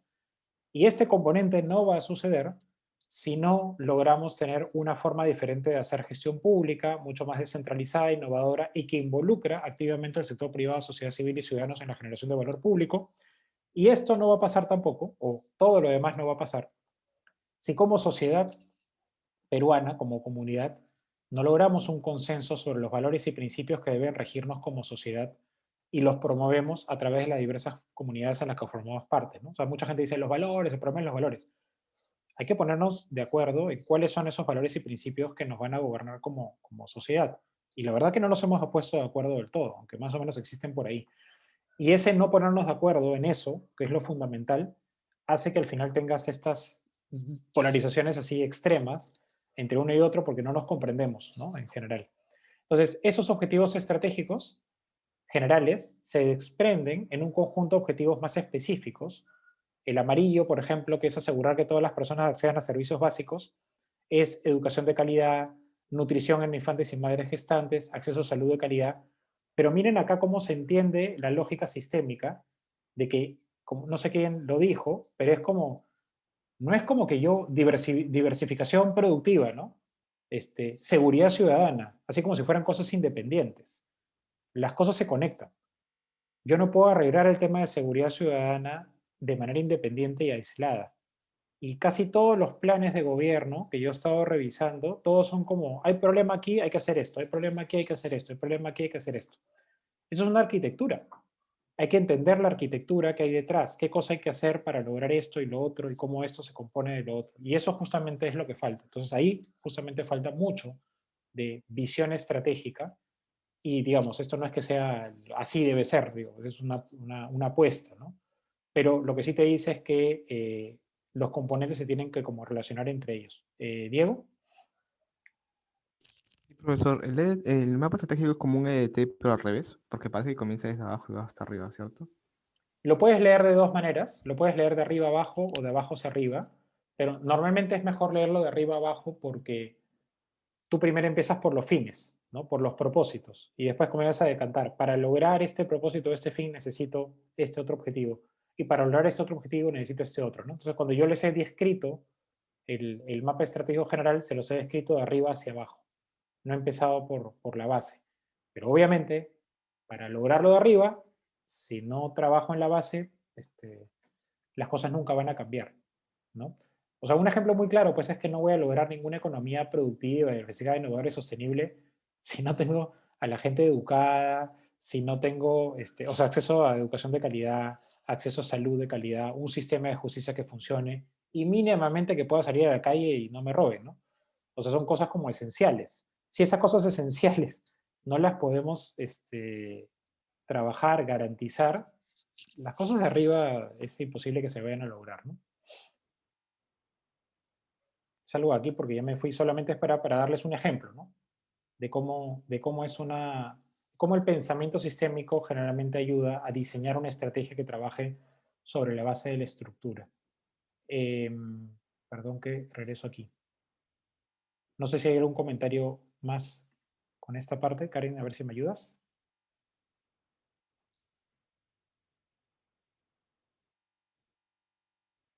De momento no tenemos ningún comentario, Daniel. Ok, Profe, entonces, sí, yo Leila, por quería favor. que, no, soy Ariana, quería que ejemplifique más una parte que vi en el PPT donde decía que a veces el problema es también una variable, el mismo problema. Ya. Te lo puedo decir, a ver, un ejemplo. Cuando te dije, los equipos peruanos, por ejemplo, no les va bien en las competiciones internacionales, ¿no? Una consecuencia de ese problema es que al técnico se le vota, ¿no? No te fue bien, te voto el técnico, ¿no? No, hay que cambiar de técnico, hay que cambiar todo el equipo, ¿no? Entonces, lo que haces ahí es que estás generando un problema más grande otra vez, porque al irse ese técnico que de repente tenía una concepción, una manera de trabajar, un equipo cohesionado que de repente no da los resultados, lo sacas y otra vez la organización pierde conocimiento. Y además, yo como hincha, digo, esto está a la deriva, no es nada claro. Contratan un técnico por acá, después contratan otro técnico por acá, no me da simpatía el que mi club funcione de esta manera, y comienzo a alejarme, y comienzo a alejarme, y comienzo a alejarme, y eso hace que económicamente pierda, no sé si me dejo entender, comienza a haber un círculo vicioso. Una cosa, bueno, yo te lo digo porque eso lo conozco muy de cerca, pero en un club de fútbol, por ejemplo, lo más importante de todo es que tú elijas los jugadores, los técnicos, lo que sea, en función a la identidad del club. La identidad es lo que hace todo, porque es como una marca. Tú eres hincha de un club determinado porque te identificas con una serie de valores. Ya es como por poner un ejemplo simple, la U y Alianza, ¿no? Si tú eres hincha de la U, es porque te gusta que la gente se saque el ancho en la cancha, que trabaje, ¿no? Que vaya un uruguayo, por ejemplo, un uruguayo decir que todos tienen que trabajar en su conjunto. Y un brasilero de repente no, va a decir yo quiero que jueguen bonito, que vayan bien, que no sé qué cosas. Son diferentes visiones de vida. Si tú no respetas esas visiones de vida y cambias técnicos y traes a un uruguayo, mañana un brasilero con diferentes temas, estás no respetando la identidad del club y finalmente los técnicos se van a ir. Entonces, no sé si es el mejor ejemplo, pero lo que hace finalmente es mellar la institucionalidad del club constantemente por esas decisiones que vas tomando en función del corto plazo y no estás pensando en el largo plazo. No sé si fue el mejor ejemplo. Sí, sí, gracias. Ok. Ok, entonces cuando hablábamos de varios sistemas organizacionales, yo les quería dar eso es como una proposición, porque en realidad no es que sea un estudio ni nada, pero hay algunas cosas, esos también son ejemplos de sistemas organizacionales, ¿no? Ecosistemas, Sistema Nacional de Justicia, el sistema de justicia funciona o no, funciona muy mal, porque sus partes no funcionan muy bien, de repente alguna de ellas sí funciona bien, pero en general las interrelaciones no. El sistema de transporte urbano lo mismo. Sistema de seguridad ciudadana de un distrito, como hablábamos hace un ratito, también puede funcionar mejor o peor dependiendo de cómo se comportan y colaboran de alguna manera las partes. No voy a entrar en muchos detalles acá, pero lo que yo he ido encontrando más o menos de por qué algunos sistemas funcionan mejor que otros, no digo que esto sea exhaustivo, hay muchas otras cosas que pueden ser importantes, es, número uno, es bien importante que exista claridad en el propósito y los resultados a alcanzar a corto, mediano y largo plazo. O sea, un sistema organizacional no va a funcionar bien en automático si no está claro qué cosa quiere lograr. Y no es que yo lo tenga claro, sino que todos los que formamos parte del sistema lo tengamos claro. Lo hemos discutido, lo hemos conversado, hemos analizado y hemos tomado esta decisión conjunta de que vamos a ir por acá. Y ese vamos a ir por acá tiene indicadores, tiene metas, no importa que no se logren, pero ahí está. El norte está claro, por dónde vamos a ir. Ningún sistema funciona bien si no tiene esta claridad de cuáles son los resultados a alcanzar. ¿Ok? Número uno. Y miren los ejemplos, ¿no?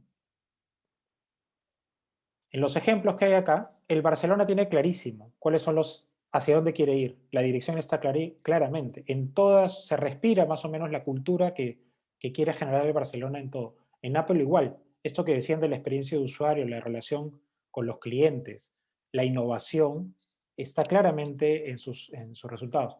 Pregúntenle al Congreso de la República cuál es el indicador de desempeño, la meta, el resultado a alcanzar. No es nada claro. Pregúntenselo al sistema de transporte. De repente no hay claridad tampoco acá. Debería ser, digamos, el tiempo de traslado de un lugar al otro, el tener diferentes opciones para moverme de un lado al otro, que no hayan accidentes en el camino. Eso debería ser como el objetivo, ¿no? No es cuántas ciclovías tengo, ¿no? Cuántas redes de ciclovías tengo. Esa es parte de, esa es una estrategia para algo más. Entonces, en muchas de estas organizaciones o sistemas organizacionales, la claridad del propósito y los resultados a alcanzar están más claros y en otros no tanto. ¿Okay? Y eso es un primer problema. Segunda característica, un sentido de comunidad y mecanismos que permitan la colaboración entre los actores para lograr resultados. Entonces, por ejemplo, en Apple, ¿no? En una organización han diseñado un diseño organizacional, una lógica de sentido de comunidad para poder lograr esos resultados que se buscan. En Medellín también han logrado ese sentido de comunidad y mecanismos que permitan la colaboración entre los actores. En el sistema gastronómico peruano también se ha logrado el sentido de comunidad y mecanismos que permitan la colaboración entre los actores para lograr resultados. Colaboración puede ser, se juntan en una mesa los chefs y conversan y hablan sobre qué cosas nuevas se puede hacer, qué restaurantes nuevos se van a poner, se juntan con la gente de APEA, se juntan con la gente de Promperú, con el Ministerio de Cultura, como una cosa muy natural. Hay ese espíritu de colaboración. Y lo tercero, una cultura que busca constantemente diferentes formas de generar valor. Es una cultura de innovación. Todo el tiempo están diciendo cómo lo hago mejor, cómo lo hago mejor, cómo lo hago mejor, cómo lo podemos lograr este resultado de diferentes maneras. Entonces, estas tres características están presentes en los buenos sistemas organizacionales y generalmente algunos de ellos justamente no están y por eso es que el sistema no funciona, ¿no? Y para nosotros, que en estrategia, es fundamental el primero. Si no tenemos claro el propósito, cuáles son las estrategias a lograr, no vamos a tener de alguna manera buenos resultados. Ahora, un ejemplo rápido es que nosotros también somos un sistema, ¿sí? Esta clase, este grupo, 32 personas o más, somos 34, ¿no? 34 personas en total, somos un conjunto de componentes, ¿ok? Que le damos forma al sistema. ¿Cuál es el propósito de ese sistema, del curso de gestión estratégica? El aprendizaje significativo. Acá está el propósito, pero acá hay un montón de componentes que se relacionan para que eso suceda. Acá no está hecho como estrategia, sino simplemente la metodología, el temario propuesto, el tipo de trabajo grupal, la comunicación que hay entre profesores y estudiantes, la experiencia de los profesores, la plataforma digital que utilicemos, el sistema de evaluación, los horarios de clase, los conocimientos académicos, los materiales y recursos, la motivación y dedicación que Karen y yo le podemos dar al curso, pero esto es, mira, si se dan cuenta, esto viene puesto por nosotros, como los profesores, que obviamente tenemos parte importante en el sistema, ¿no? Porque nosotros somos los que elegimos los materiales, el diseño y todas las cosas, pero lo hacemos en función del propósito del sistema, además en el sistema más grande, porque es un curso dentro de una carrera. Entonces, no es que yo puedo, vamos a enseñarles esto, ¿no? Porque se me ocurre que es importante, pero oye, esto ya lo enseñan en otro espacio, entonces, ojo, ¿no? ¿Cuál es qué componente voy a hacer yo dentro del sistema más grande? Pero es bien importante entender que el sistema no solamente se forma por lo que hacen o dicen los profesores, sino también por ustedes.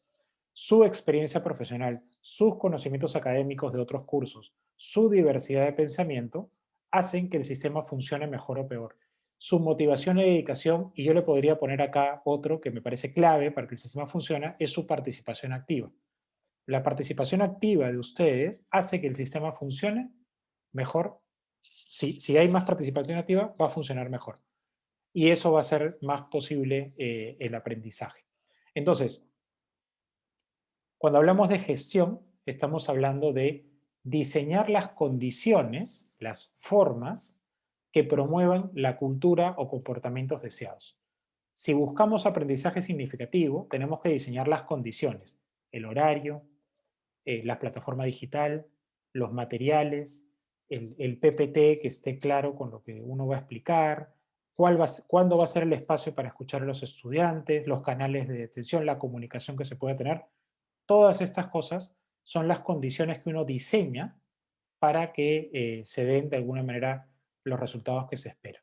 Entonces, las soluciones estratégicas efectivas se encuentran a nivel estructural, no son soluciones a problemas puntuales. Si uno quiere plantear estrategias efectivas, debe entender todo el sistema y poder visualizar el bosque. Entonces, el diseño estratégico resulta lo más importante. Ya estamos con la hora, Karen, ¿no? Yo me he pasado, creo, incluso. Son las 16. Gracias, Daniel. Bueno, quería dar el pase a Leila. También quería hacer un comentario general. Leila, ¿estás? Sí, hola, buenos días, profesor. Sí, bueno, quería de cierta manera como que complementar todo lo que había dicho el profesor, de cierta manera que entonces el pensamiento sistémico como que se va a diferencia del enfoque reduccionista, ¿no? Que siempre ha sido parte de ese análisis tradicional que siempre ha perdurado en la ciencia moderna, ¿no? Eso de analizar los individuos a través de sus elementos, cada uno individualmente. Entonces, es como que esto, de cierta manera, el pensamiento sistémico lo quería relacionar con quizás como el rol del gestor, ¿no? Que día a día surgen problemas o inconvenientes que va a hacer que nosotros cambiemos nuestros planes, ¿no? Entonces, en esos casos, por ejemplo, solemos tratar de buscar la causa para solucionarlos, haciendo como que un análisis súper general o superficial de los problemas, pero esto más que todo se hace recurrente, entonces es como que no se soluciona de raíz. Entonces, con el pensamiento sistémico creo que de cierta manera se ahondaría un poco más a profundidad, se analiza el problema desde todas las perspectivas posibles y viendo sus causas, consecuencias, tanto como quizás a corto, a medio o largo plazo. Entonces, de cierta manera como que ayudaría a poder plantear quizás estrategias de solución más eficientes, ¿no? Solamente quería recalcar eso. Es correcto. Justamente ese es lo que nos ayuda el pensamiento sistémico, ¿no? Como somos gestores, tenemos que ver el conjunto todo el tiempo, ¿no? El conjunto de la organización, y cuando viene un problema no podemos atacarlo. Ese problema, hay que dar esa solución. Yo, por ejemplo, soy muy crítico, perdón de repente no puedo decir esto, pero soy muy crítico con hay un pensamiento que yo me he dado cuenta que está muy presente en la Universidad Católica, tanto a nivel de profesores como estudiantes en general, y yo soy muy contrario a ese tipo de pensamiento, que es el pensamiento de los estudios, ¿ya? Hay un problema, hay que hacer un estudio para entender, etc. Entonces, por ejemplo, ¿no? Los estudiantes que están viniendo a la carrera de gestión, como que no estamos muy claros quiénes son, cómo son. Hay que hacer un estudio para entender eso. Quiero saber qué piensan las organizaciones de nosotros. Hay que hacer un estudio. Hacen estudio para todo. Estudio, estudio, estudio, estudio. Nadie está diciendo que está mal eso. Pero ¿por qué no lo haces más sistemático, no? Si mejor hagamos todos los años una manera importante de recoger información de quiénes son nuestros estudiantes o qué quieren nuestras organizaciones, de repente cada 2 años, cada 1 año, y puedo encontrar mecanismos para hacerlo. Entonces, al final lo hago más sistémico, no sé si me dejo entender. Esa información parece ser relevante para la toma de decisiones. Entonces, yo no puedo esperar que haya un problema, esperar que haya un inconveniente para decir, hay que hacer un estudio, si no es que yo tengo que recoger esta información constantemente. Entonces, yo genero una forma de patrón sistémico, ¿no? Entonces, el gestor justamente tiene que pensar así, ¿no? No debe estar pensando en problema, solución, sino en, acá hay cosas que parecen ser relevantes e importantes y yo cómo las meto dentro de un diseño organizacional, ¿no? Un modelo de gestión. Y sobre esa base voy caminando, ¿no? Daniel, hay otra mano levantada de Alejandra. Alejandra, por favor. Sí, profesor. Profesor, usted también dijo que no en todas las ocasiones es necesario este análisis sistémico. ¿Cómo qué ejemplos podrías darnos para poder aterrizar o ejemplificar mejor este contexto? Algo muy claro es que sí pasó un accidente, ¿no? Mi hijo ahorita se lesiona, le pasa algo y yo voy corriendo a la clínica, ¿no? O sea, tengo que reaccionar, no voy a estar pensando, hay un patrón, ¿no? No es la primera vez que se cae. Lo puedo pensar después, ¿no? De repente, ¿no? Oye, se está cayendo mucho, ¿no? O sea, y tiene muchos accidentes, de repente en la casa está mal diseñada, hay algunos elementos que podríamos cambiar. Pero en el momento que está sucediendo, yo voy a reaccionar, ¿no? Y mi reacción va a ser rápida y tiene que ser rápida para poder ayudarlo, ¿no? Pero si eso corresponde a un patrón, después, no en ese momento, después me puedo poner a analizarlo. Ahora, si no responde a un patrón, no lo veo como un problema sistémico, pues no tengo que analizar nada, ¿no? Simplemente le pasó una vez y ya. Pero si le comienza a pasar 1, 2, 3, 4, 5 veces y relativamente seguida, hay algo mal acá, ¿no? Hay algo, y ahí sí vale la pena comenzar a poder analizarlo más sistémicamente. No todos los problemas tienen que ser analizados sistémicamente, ¿no? Sí, y también tenía otra preguntita. Había una fase como en una cadena de fases que presentó que decía como que creo que era recopilar hallazgos racional y emocional. El emocional no me queda muy claro. Es decir, también consideramos data subjetiva para la definición de variables, formulación de estrategias. Sí, o sea, cuando uno quiere analizar un problema sistémico, es bien importante recoger información de todo tipo, ¿no? O sea, también subjetiva y especialmente cualitativa, ¿no? Tú puedes recoger data, fuentes secundarias, comprenderlo, y cuando digo comprenderlo desde un punto de vista racional, pero también comprenderlo desde un punto de vista emocional. Si yo voy a ver el tema, cualquiera, ¿no? El tema de problema sistémico de seguridad ciudadana o de educación de calidad, cualquiera de ellos, no solamente es un tema pues académico, teórico, expertos, tal. Tengo que hablar con las personas que tienen el problema, desde su sensación, qué cosa es lo que sienten. Les decía ahorita, gente que de repente va a votar por izquierdas y derechas radicales, ¿no? Hay que buscar comprenderlos, o sea, emocionalmente entender a los que van a votar, por ejemplo, por López Aliaga o por Keiko, y entender también emocionalmente a los que van a votar por Pedro Castillo. Eso me ayuda a comprender el problema de manera más sistémica, no solamente a partir de fuentes secundarias, expertos, sino también a través de lo que sienten las personas. Y por eso cuando dicen es como recojo mucha información, comparto los hallazgos en el grupo y sobre esa base comienzo a formular el problema, identifico las variables y diagramo la estructura. Y obviamente eso es son hipótesis todo lo que va a lanzarse acá, no es perfecto, ¿no? Además, si esto por ejemplo lo tengo que hacer en 2 semanas, o en 3 semanas o en un mes, pues no va a ser un estudio completísimo, ¿no? Pero me ayuda más o menos a comprender una situación determinada.